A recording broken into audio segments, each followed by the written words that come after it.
Hello friends, this is Anup and welcome back to the target series. So आज हम पढ़ने जा रहे हैं vectors. So today we'll continue our discussion about vector addition. तो last class में हमने देखा कि वेक्टर्स को ग्राफिकली या पिक्टोरियली हम कैसे ऐड करते हैं, जो कि using triangle law and parallelogram law. But हमने उसका जितना मैग्नीट्यूड होता है उसको हमने कैलकुलेट नहीं किया है. एज एन अगर मैं 3 न्यूटन और 4 न्यूटन का एक फोर्स है एट सर्टन एंगल, तो मैग्नीट्यूड कितना होगा रिजल्टेंट का, हमने बस अभी ग्राफिकली स्टडी किया है कि हम रिजल्टेंट को रिप्रेजेंट कैसे करेंगे. तो आज के क्लास में हम लोग डिस्कस करेंगे कि रिजल्टेंट कितना होगा, उसका एंगल क्या होगा. राइट. सो बड़ा ही प्रैक्टिकल है. बहुत ज़्यादा हम लोग प्रॉब्लम्स में ज़्यादातर यही यूज़ करेंगे. सो प्लीज़ आज का वीडियो एकदम ध्यान से देखना. So let's get started. So vector addition में देखो हम लोग को क्या करना है, बेसिकली ट्रायंगल लॉ से हमें फाइंड करना है कि if this is a vector and this is b vector, तो मुझे एक बात बताओ कि angle between A and b कौन सा एंगल होगा. क्या ये होगा या ये होना चाहिए? कौन सा होगा angle between A and B? So देखो एंगल निकालते कैसे हम लोग, एंगल के लिए दोनों टेल्स साथ में होने चाहिए. अभी ये एंगल में टेल्स साथ में नहीं है. अगर इस वेक्टर को मैं आगे एक्सटेंड करूं तब जाके इनकी टेल साथ में आएगी, तो एंगल होगा ये एंगल. राइट. तो ये बात काफी इंपॉर्टेंट है, ध्यान रखने जैसी है कि angle between A and b is this angle. Right. तो ये एंगल होगा, let's say angle between A and b is theta. अब बी का मैग्नीट्यूड है, ए का मैग्नीट्यूड है कुछ, and they are inclined at an angle theta. Now हमें फाइंड करना है कि जो मैग्नीट्यूड होगा रिजल्टेंट का वो कितना होगा, और ये रिजल्टेंट जो एंगल बना रहा होगा ए के साथ वो कितना होगा. देखो वेक्टर में दो चीज़ें होती है, एक होता है मैग्नीट्यूड, एक होता है उसका डायरेक्शन. तो अगर हम मैग्नीट्यूड और डायरेक्शन दोनों एस्टेब्लिश कर ले तो हमें आर वेक्टर के बारे में सब कुछ पता चल जाएगा. राइट. तो हम इसमें एक कंस्ट्रक्शन करेंगे कि हम लोग ऐसे ये जो डॉटेड लाइन देख रहे हो वैसा एक कंस्ट्रक्शन करेंगे कि ए को बेसिकली थोड़ा एक्सटेंड कर दिया एंड देन ये एक परपेंडिकुलर लाइन है. अब हम लोग नेम कर देते हैं पॉइंट्स को. Let's say this is point p, q, r and s. अब देखो हमें इस पूरे बड़े ट्रायंगल में जो है पी एस आर, इसमें हमें पी एस फाइंड करना है जो कि है हाइपोटेनस. सो अगर मुझे हाइपोटेनस फाइंड करना है तो मुझे ये दोनों साइड्स अगर पता हो तो मैं पाइथागोरस थ्योरम यूज कर सकता हूँ. राइट. अब देखो इस छोटे ट्रायंगल को देखो, एस क्यू आर कुछ इस तरह से है ट्रायंगल एस क्यू आर. अब देखो ये जो साइड है क्यू एस वो है बी का मैग्नीट्यूड. राइट. क्योंकि जो मैग्नीट्यूड होता है वो रिप्रेजेंट करता है लेंथ, उसका मैग्नीट्यूड रिप्रेजेंट करता है, और ये एंगल है थीटा. तो अब देखो साइन थीटा क्या होगा, साइन थीटा होगा अपोजिट अपॉन हाइपोटेनस. तो अपोजिट साइड है s r, s r upon hypotenuse है बी. सो एस आर कितना होगा, b into sine theta. Similarly अगर मैं कॉस थीटा कैलकुलेट करूं तो कॉस थीटा क्या होगा, एडजेसेंट अपॉन हाइपोटेनस. सो एडजेसेंट साइड है क्यू आर. सो क्यू आर कितना होगा, बी इंटू कॉस थीटा. सो क्यू आर और एस आर हम लोग, अगर हमें थीटा एंगल पता है तो हम लोग डिड्यूस कर सकते हैं कि क्यू आर कितना होगा, एस आर कितना होगा. अब यहाँ पर मुझे बेसिकली ये लेंथ पता चल गई कि this is b cos theta and this is b sine theta. अब देखो ये इतना लेंथ कितना होगा, ये तो ए वेक्टर है तो इसका लेंथ होगा मैग्नीट्यूड ऑफ ए. सो ये लेंथ है मैग्नीट्यूड ऑफ ए के बराबर. देखो रिकॉल करो, अगर मैं सिर्फ ए लिखता हूं या सिर्फ बी लिखता हूं और ऊपर एरो नहीं बनाता हूं, इसका मतलब है कि हम लोग इसके मैग्नीट्यूड का बात कर रहे हैं. तो इतना लेंथ है ए, इतना लेंथ है b cos theta and this is b sine theta. अब क्या इस बड़े ट्रायंगल में जो कि है पी एस आर ट्रायंगल, क्या मुझे एडजेसेंट साइड पता है और अपोजिट साइड पता है? राइट. तो क्या मैं हाइपोटेनस का लेंथ निकाल सकता हूँ? बिल्कुल निकाल सकते हैं हम लोग। सो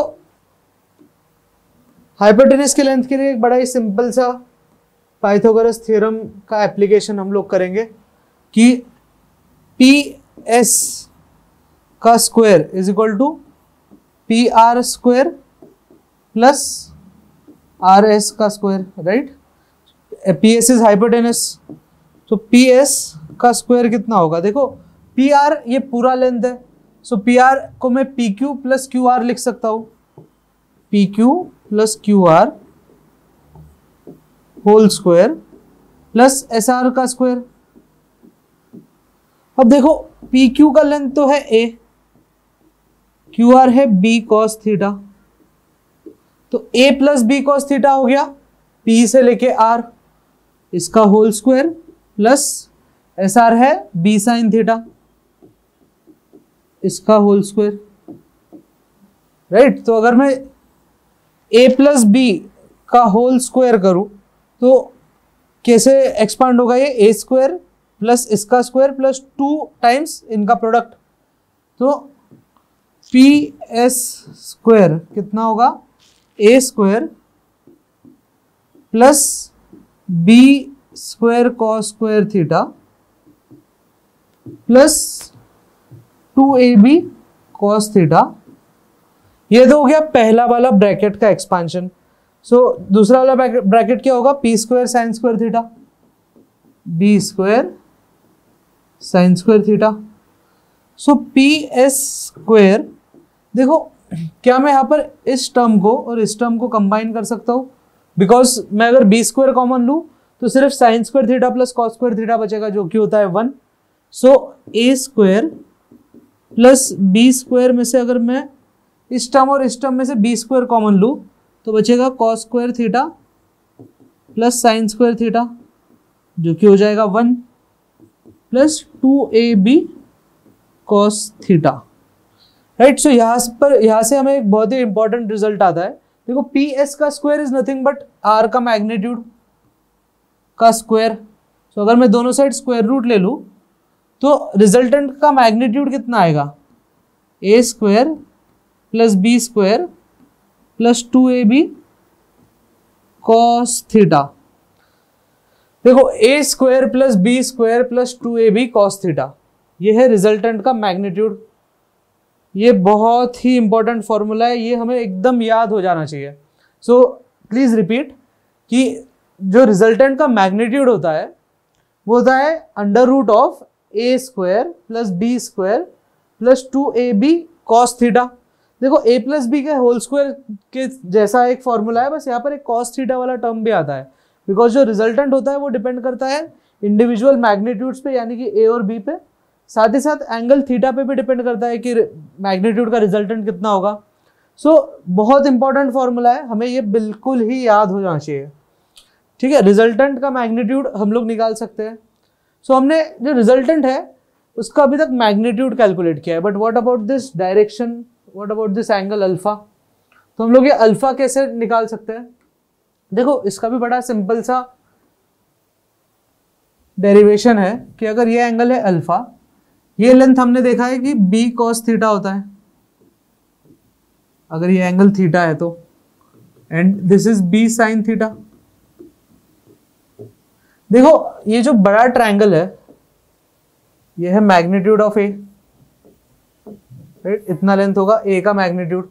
सो ये जो बड़ा ट्रायंगल है, क्या इसमें मैं tan अल्फा को लिख सकता हूं अपोजिट अपॉन एडजेसेंट। देखो अपोजिट है b sin theta, b sin theta upon adjacent कितना है a plus B cos theta, a plus B cos theta. So देखो हमने मैग्नीट्यूड निकाल लिया है, हमने डायरेक्शन निकाल लिया है, डायरेक्शन एज इन a के साथ का एंगल, राइट। अगर हमें a और b नोन थे तो हमें a का डायरेक्शन तो नोन था, तो अगर मैं बोलूं कि a से फॉर एग्जांपल 30 डिग्रीज है रिजल्टेंट, तो हमें रिजल्टेंट का डायरेक्शन भी पता है, हमें रिजल्टेंट का मैग्नीट्यूड भी पता है। सो ये दो फॉर्मूला हमें बिल्कुल याद होना चाहिए कि रिजल्टेंट का जो मैग्नीट्यूड होता है, देखो रिजल्टेंट का जो मैग्नीट्यूड होगा वो कितना होगा, under root of a square plus B square plus 2ab cos theta, और रिजल्टेंट का जो डायरेक्शन होगा एंगल विथ ए।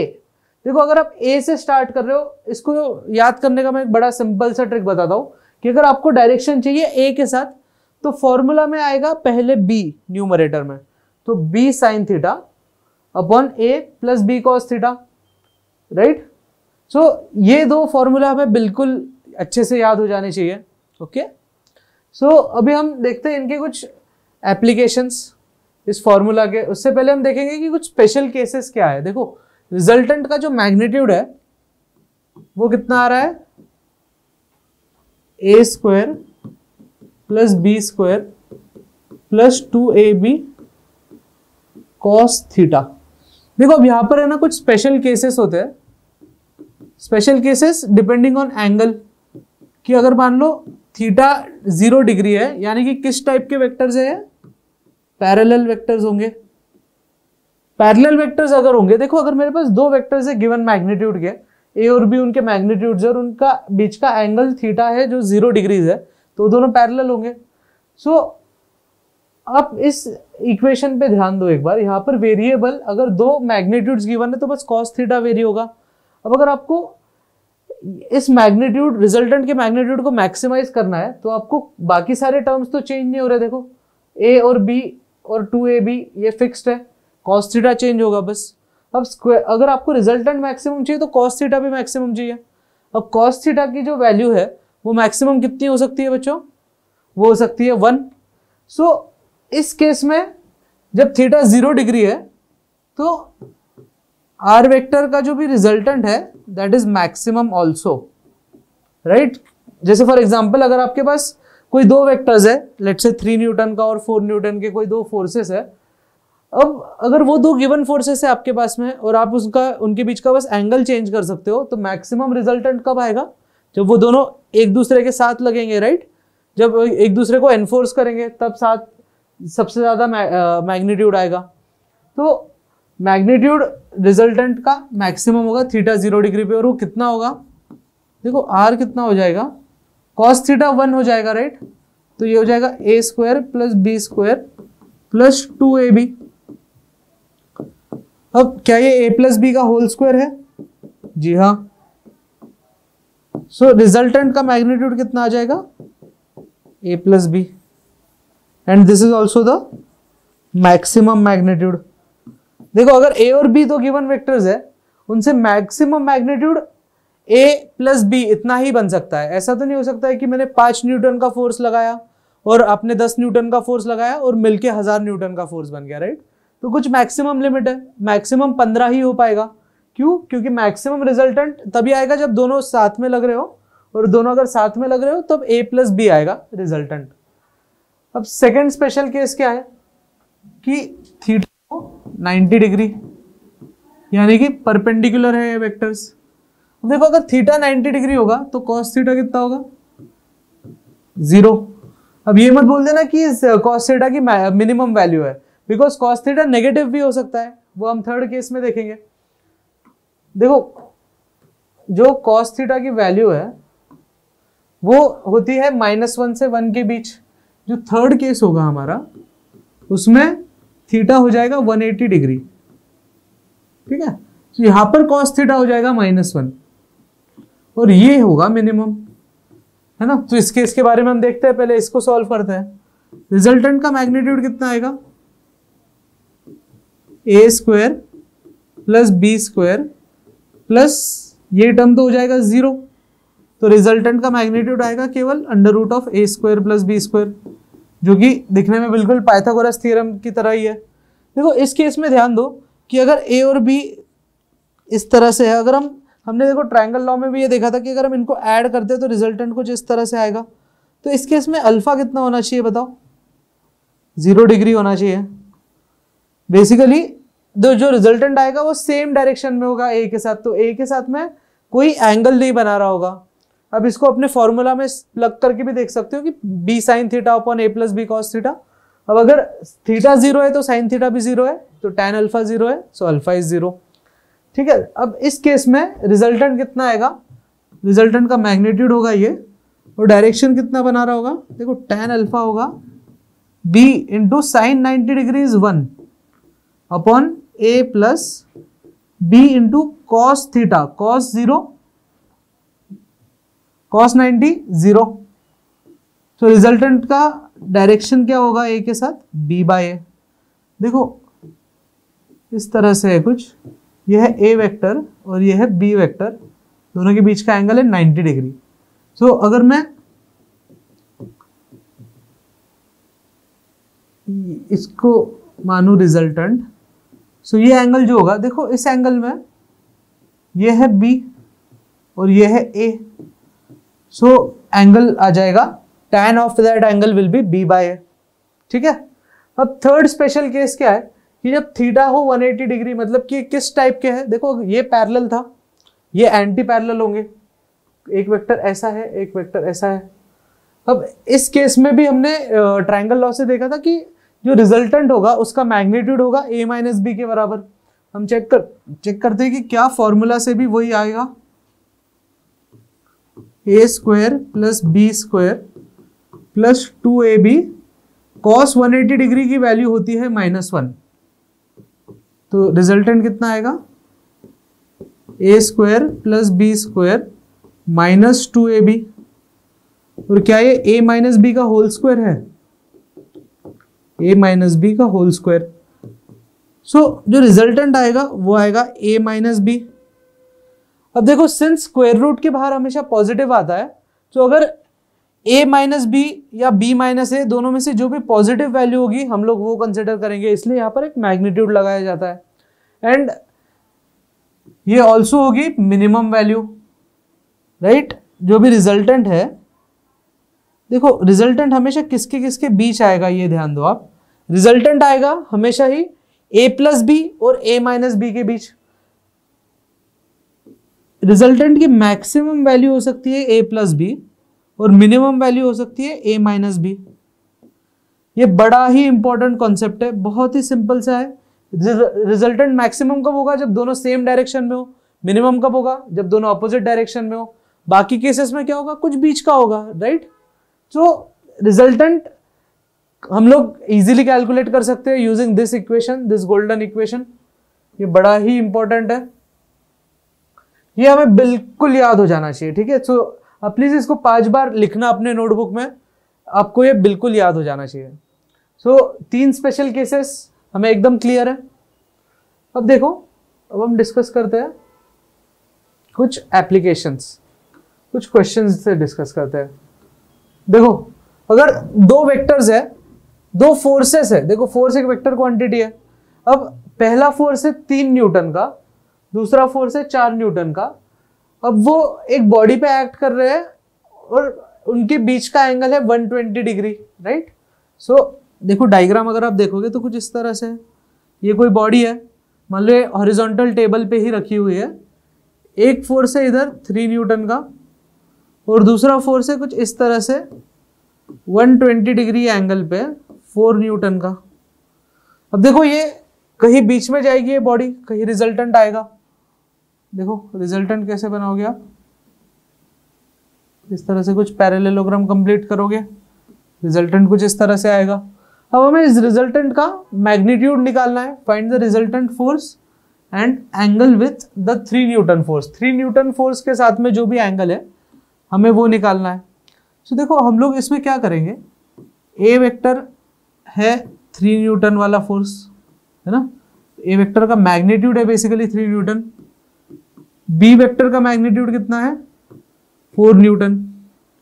थीटा कितना है 120 डिग्री। सो जो रिजल्टेंट आएगा उसका मैग्नीट्यूड कितना होगा, A square plus B square 2ab cos theta. तो देखो a यानी क्या है, a का मैग्नीट्यूड, b यानी क्या है, b का मैग्नीट्यूड। तो a का मैग्नीट्यूड है 3 का स्क्वायर प्लस 4 का स्क्वायर प्लस 2 इंटू 3 इंटू 4, मतलब कॉस 120 डिग्री की वैल्यू क्या होती है, कॉस, देखो आपको ये याद है ASTC, all sign tan cos. देखो फर्स्ट क्वाड्रेंट में सारे ट्रिग्नोमेट्रिक रेशियोज पॉजिटिव होते हैं, सेकेंड में सिर्फ साइन पॉजिटिव होता है तो कॉस नेगेटिव होगा, थर्ड में टैन पॉजिटिव होता है, बाकी साइन और कॉस दोनों ही नेगेटिव होते हैं, और फोर्थ क्वाड्रेंट में ओनली कॉस पॉजिटिव होता है। सो 120 डिग्री किस क्वाड्रेंट में आता है? सेकंड क्वाड्रेंट में आता है। तो यहाँ पर कॉस की वैल्यू क्या होगी? नेगेटिव। कॉस 120 डिग्री की वैल्यू होती है -हाफ। ओके, सो रिजल्टेंट का मैग्नीट्यूड कितना होगा? स्क्वायर रूट ऑफ, देखो 3 का स्क्वायर है 9, 9 + 4 16, सॉरी 3 का स्क्वायर है 9, 4 का स्क्वायर है 16, सो 9 + 16 होगा 25 प्लस 2 × 3 × 4, देखो ये 2 और ये 2 कैंसिल हो जाएगा, सो यहाँ से आएगा -12। सो जो रिजल्टेंट होगा उसका मैग्नीट्यूड कितना होगा? देखो 16 - 12 है +4, 4 और 9 13, सो रिजल्टेंट का जो मैग्नीट्यूड है वो स्क्वायर रूट ऑफ 13 है, राइट। अब देखो स्क्वायर रूट से घबराना मत, स्क्वायर रूट हो सकता है, राइट। स्क्वायर रूट ऑफ 13 भी तो कैलकुलेट कर सकते हो आप।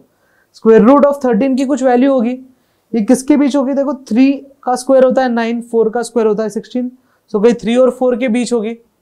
अब 3 और 4 के बीच के आपको ये ट्रिक पता है दोस्तों कि अगर आपको कोई भी नंबर है जो 5 से एंड कर रहा है, मान लो 25, अगर आपको 25 का स्क्वायर निकालना है तो इसका एक बहुत ही नीट ट्रिक है कि ये इस 2 को, देखो पहले तो 25 लिख दो, अब ये जो 2 है, 2 का अगला नंबर क्या है? 6, तो 2 × 3 6 यहाँ पे लिख दो। ये किसी भी नंबर के लिए काम करता है। फॉर एग्जाम्पल अगर मुझे 75 का स्क्वायर निकालना है तो मैं क्या करूंगा? 25 लिख दूंगा पहले। अब 7 का अगला नंबर क्या है? 8, 7 8 = 56, तो 5 6 2 5 आएगा। अब देखो हमें पता है कि स्क्वायर रूट ऑफ 13 कहीं 3 और 4 के बीच है, तो एक बार हम चेक करेंगे कि 3.5 का स्क्वायर कितना है। 3.5 का स्क्वायर कितना होगा? देखो 35, ठीक है। हम बाद में 2 डेसिमल प्लेसेस ऐड कर देंगे, बट 35 का स्क्वायर चेक करते हैं। 25, 3 का अगला नंबर 4, 3 4 = 12, तो 3.5 का स्क्वायर आएगा। देखो आप 2 डेसिमल ऐड कर दोगे 12.25, ये अभी भी कम है, राइट। सो रिजल्टेंट 3.5 से भी बड़ा होगा, हो सकता है 3.6 हो, बट पॉइंट ये है कि हम उसको कैलकुलेट कर सकते हैं कि रिजल्टेंट का मैग्नीट्यूड कितना होगा। अब हम एंगल कैसे निकालेंगे? रिजल्टेंट क्या एंगल बना रहा है 3 न्यूटन के साथ में? सो उसके लिए हम लोग एंगल का इक्वेशन यूज कर सकते हैं। tan अल्फा कितना आएगा? देखो हमें चाहिए एंगल 3 न्यूटन के साथ, तो हम फॉर्मूला में स्टार्ट कहां से करेंगे? दूसरे वाले के साथ, 4 के साथ। 4 × sin 120 upon b sin theta upon a + b cos theta, cos 120 degree, तो कितना आएगा? 4 × sin 60 कितना होता है? देखो sin 120 डिग्री, अगर इस साइड से एंगल 120 है तो इस साइड से 60 डिग्री है ना, और सेकंड क्वाड्रेंट में साइन तो पॉजिटिव ही होता है, तो इसकी वैल्यू आ जाएगी √3/2 अपॉन 3 + 4 × cos 120 है -हाफ, तो 3 + 4 × -हाफ, तो इसका कुछ वैल्यू आ जाएगा, ये 2 टाइम्स हो जाएगा, 2√3 अपॉन 3, देखो ये भी 2 टाइम्स कटेगा, तो 3 - 2 = 1, तो tan अल्फा की वैल्यू है 2√3, ठीक है। सो ये एंगल आप देख के बता सकते हो कि क्या ये एंगल 60 से बड़ा होगा या 60 से छोटा होगा। सो tan 60 डिग्री होता है √3, अब ये तो है 2√3, अल्फा का tan है 2√3, तो अल्फा 60 डिग्री से बड़ा होगा, राइट। तो बट हमें बस डायरेक्शनली पता होना चाहिए कि हम लोग कैलकुलेट कर सकते हैं, राइट। अब देखो नेक्स्ट क्वेश्चन डिस्कस करते हैं। If the sum of 2 unit vectors, unit vector मतलब क्या होता है? ऐसा वेक्टर जिसका मैग्नीट्यूड हो 1। तो क्वेश्चन में क्या बोल रहे हैं कि अगर ऐसे 2 यूनिट वेक्टर है जिनका रिजल्टेंट भी एक यूनिट वेक्टर है, if the sum of 2 unit vectors is a unit vector, find the angle between them, तो बताओ कि उनके बीच का एंगल क्या होगा। सो इस क्वेश्चन को हम किस तरह से सोचना चाहिए? देखो ए वेक्टर है जो कि एक यूनिट वेक्टर, तो उसका मैग्नीट्यूड कितना है? 1। बी वेक्टर है यूनिट वेक्टर, उसका मैग्नीट्यूड कितना है? 1। देखो आप आगे फिजिक्स में कोई भी चैप्टर पढ़ोगे उसमें डेटा को एक्सट्रैक्ट करके इस तरह से लिखना बहुत जरूरी है जिस तरह से हमें फॉर्मूला पता है। सो फॉर्मूला में a b cos theta sine theta जो भी है इस तरह से पता है, तो हमें जैसे आप स्पेशली देखोगे फॉर एग्जांपल काइनेमेटिक्स में v = u + at, s = ut + ½ at², काफी सारे ऐसे इक्वेशंस होते हैं। तो उस सिचुएशन में जो क्वेश्चन है उसमें हमें क्या क्या इंफॉर्मेशन गिवन है, क्या क्या चीजें पता है, और वो कौन से वेरिएबल्स है जिनके टर्म्स में हमें फॉर्मूला पता है, उनके टर्म्स में क्या है वो वेरिएबल्स जो हमें इंफॉर्मेशन गिवन है। सो वो एक्सट्रैक्ट करना बहुत ही ईजी है। एक बार आपके पास ये इंफॉर्मेशन आएगी उसके बाद ही आप अप्रोच कर पाओगे प्रॉब्लम्स को, वरना क्या होता है कि प्रॉब्लम हमें क्वेश्चन बहुत बड़ा सा लगता है, हमें लगता है कि कहाँ से स्टार्ट करें। सो पहला स्टेप ये होना चाहिए कि क्वेश्चन से जो इंफॉर्मेशन, जो की इंफॉर्मेशन है आपके पास में, जो एकदम मेन पॉइंट्स है, वो आप ऐसे इक्वेशन के टर्म्स में लिखो। क्योंकि हमें देखो फिजिक्स में 60% 70% फिजिक्स इज मैथ्स, मतलब हम आपको कुछ नंबर्स कैलकुलेट करने पड़ेंगे, कुछ इक्वेशंस होंगे। सो मेक श्योर कि आप अभी से कंफर्टेबल हो जाओ इक्वेशंस के साथ, और बहुत मजा आएगा फिजिक्स में। तो ए और बी दो यूनिट वेक्टर है ना। यूनिट वेक्टर मतलब क्या है, उनके बीच उनका मैग्नीट्यूड है 1। अब दिया क्या है देखो, अगेन अब मैं जो आपको बोल रहा था ना कि आपको इक्वेशन के टर्म्स में लिखना है कि the sum of two unit vectors is a unit vector. अब देखो sum of the two vectors मतलब क्या है, उनका resultant a vector plus b vector, ठीक है।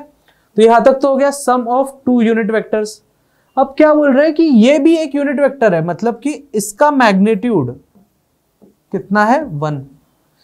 सो देखो ये बड़े ही इंपॉर्टेंट स्टेप्स है। अगर आपने ये फिगर आउट कर लिया है, इसके बाद में क्वेश्चन करना काफी इजी होगा।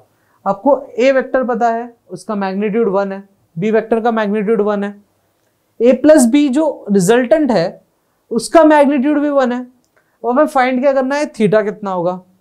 अब देखो कैसे करेंगे हम लोग, इस इक्वेशन को अगर मैं स्क्वायर कर दूं, ए प्लस बी का होल स्क्वायर कितना होगा, 1 का स्क्वायर।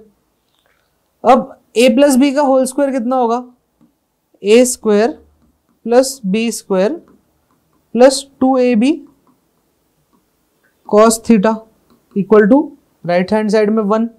अब देखो ए यूनिट वेक्टर है, उसका मैग्नीट्यूड है 1, बी भी यूनिट वेक्टर है, उसका मैग्नीट्यूड भी है 1, 1 का square 1, 2 into 1 into 1 into cos theta equal to 1।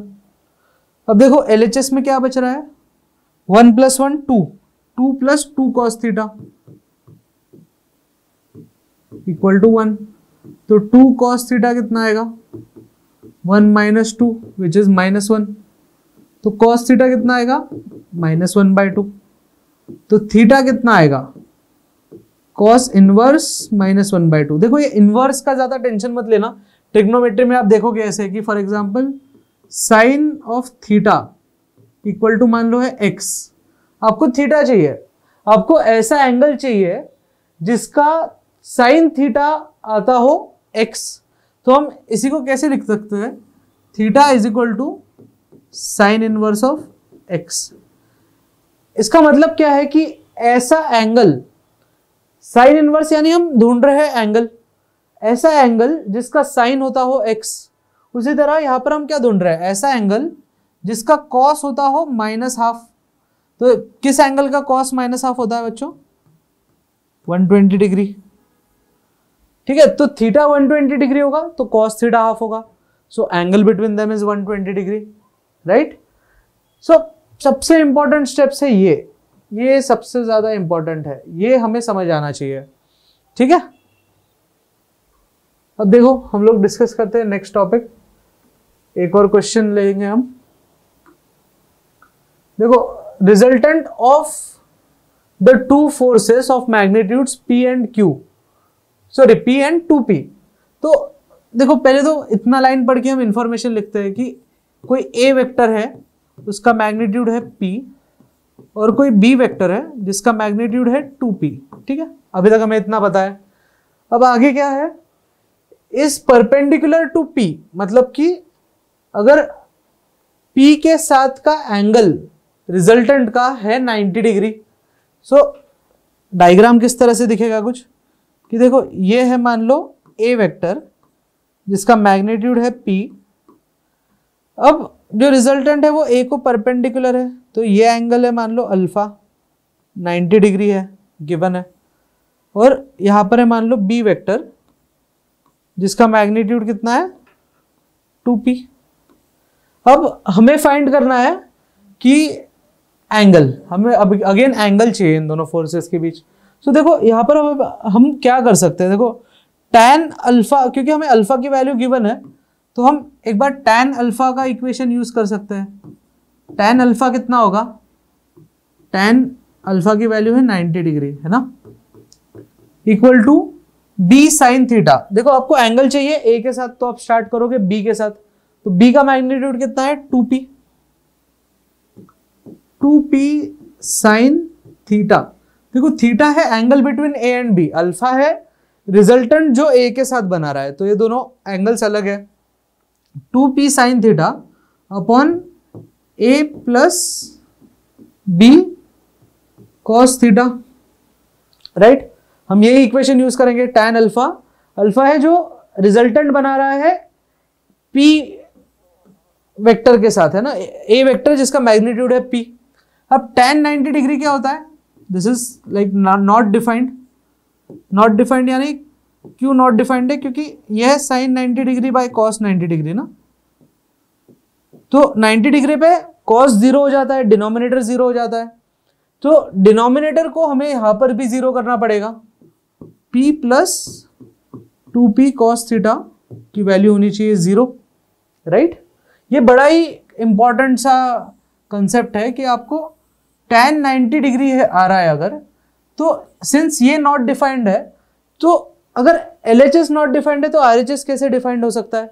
So RHS भी नॉट डिफाइंड होना चाहिए, यानी कि RHS का भी डिनोमिनेटर होना चाहिए 0। तो अब देखो मैं अगर p कॉमन ले लूं, 1 प्लस 2 कॉस थीटा होगा 0। अब p तो 0 है नहीं, बिकॉज p और q मैग्नीट्यूड p और 2p गिवन है, राइट। तो p in general is not 0, हमें एंगल निकालना है।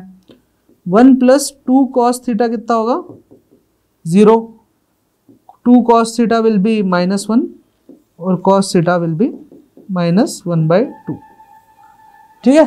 अगर कॉस थीटा -1/2 है तो थीटा कितना होगा, अगेन 120 डिग्री होगा, राइट। सो आज हमने क्या डिस्कस किया, हमने डिस्कस किया कि जो अगर हमें दो वेक्टर्स गिवन है उनके बीच का एंगल गिवन है, सो हम कैसे जो रिजल्टेंट होगा उसका मैग्नीट्यूड निकाल सकते हैं, हम कैसे डिटरमाइन करते हैं कि रिजल्टेंट क्या एंगल बनाएगा ए के साथ में, ठीक है। एंड ये सबसे ज़्यादा इंपॉर्टेंट एप्लीकेशन वाइज हम ये सबसे ज़्यादा यूज़ करेंगे सबसे ज़्यादा बार, ठीक है। सो आई होप आपको आज का लेक्चर समझ आया है, एंड अगर आपको समझ आया तो प्लीज़ इसे अपने फ्रेंड्स के साथ शेयर कीजिएगा। And thank you for watching physics forum. So please like, share and subscribe.